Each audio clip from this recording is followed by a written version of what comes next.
भाजपच्या कार्यकर्त्यांची मला दया येते की ज्यांना तुम्ही भ्रष्ट भ्रष्ट भ्रष्ट म्हणून ज्यांच्या अंगावर तुम्ही चिखल उडवला त्यांची धुडी भांडी आता तुम्हाला करायची वेळ आलेली आहे.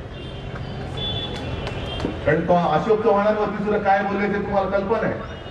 मोदी सुद्धा बोलले होते, आपले फडणवीस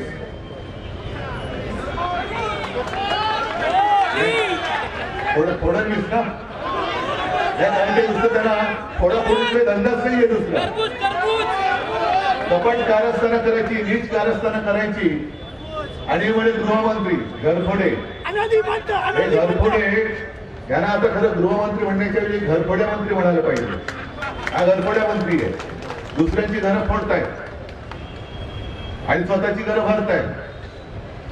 भाजपच्या कार्यकर्त्यांची मला दया येते की ज्यांना तुम्ही भ्रष्ट भ्रष्ट भ्रष्ट म्हणून ज्यांच्या अंगावर तुम्ही चिखल उडवला त्यांची धुडी भांडी आता तुम्हाला करायची वेळ